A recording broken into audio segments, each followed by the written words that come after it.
Is this you? Good heavens, I have no money. Is this also you? I'm so poor, my micro runs on blowing wind. If only there was a way I could get out of this rut. Well, if that's the case, then my friend, you came to the right place. I'd like to gladly introduce you to the Business Class 101, where you will come to prosper for your worthwhile business endeavor. And yes, I hear you asking, well, how do I get super wealthy like you? Now, hold on, champ, you got many things to learn before you step foot into this landscape of business. So join me as I take you on a journey to discover how to earn your stardust and become wealthy as I am. So step one to achieving your goal is your banking information. Wait, no, this stop, this is not going anywhere. Whew, okay. So, let me set the scene. Let's say you had a perfect idea of starting a business, but you have no idea what to do. To start things off, you have to brainstorm and think of that one perfect idea that's gonna skyrocket and give you loads of money.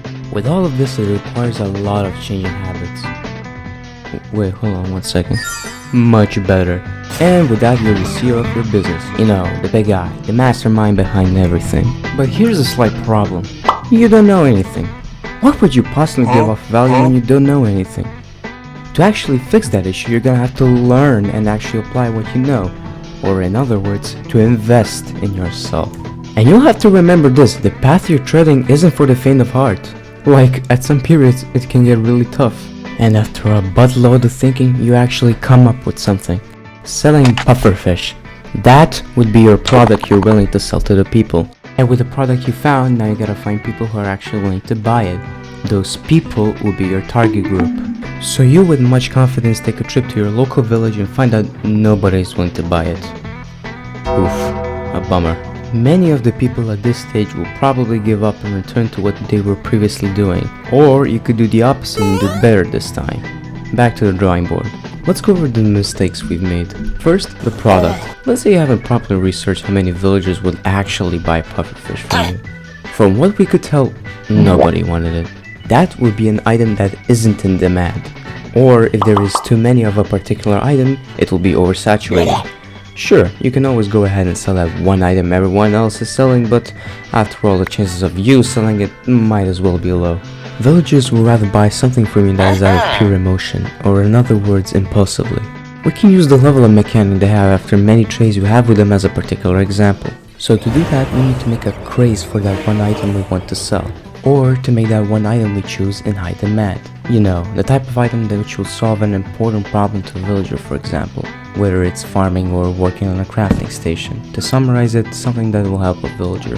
But hold on, all this sounds good on paper, but in reality requires a lot of work. To start things off, let's research on what the villagers really want. You can do this by peeking into their trades or their economics. Let's take the Fletcher for example, you'll see what I mean. For 32 sticks, he'll give us a single emerald. Clearly not a lot for starters, but it's okay, because we'll work our way up from there. And remember, we still don't have a product, so let's take a look at our surroundings. Sticks will normally be associated with wood, right? So what I mean is, we can gather logs and turn into wood planks, and later convert them into sticks. And after a load of deforestation, we can start making some decent profit, while the villager levels up too. Another thing to keep in mind is that the same villager that is buying sticks from you won't always have the emeralds to give back to you. I am not saying that you should threaten his family and kids over a few emeralds.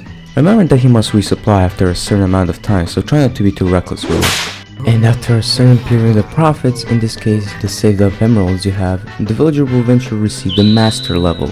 At this point you can branch out, since he has given you many of his trades at your disposal, so you can change your product with this new knowledge you have, if you wish to do so. With the gathered up emeralds you have, you can reinvest those emeralds into the librarian trades, since as you might already know, he offers enchantment books which can make your armor or tools much better and more efficient than they already are. Let's say you put those enchantments on the tools you have. This would also mean that the productivity rate will increase, or in other words, it could optimize your workflow. I know, so much for the wordplay, but let me try to simplify for a person with a caveman brain. Basic tool, basic money.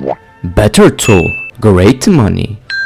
Simple, right? To make it visually appealing, I even made this poorly made MS Paint illustration to explain what I talked about so far. As time passes by, you put in more work, you gather more emeralds, and yes, you will see people outperforming you and reaching that goal you want, and everybody has their own end goal. Keep that in mind. You'll trade with more villagers, or in this case network with them, and sooner or later reach that peak where you'll find yourself wealthy.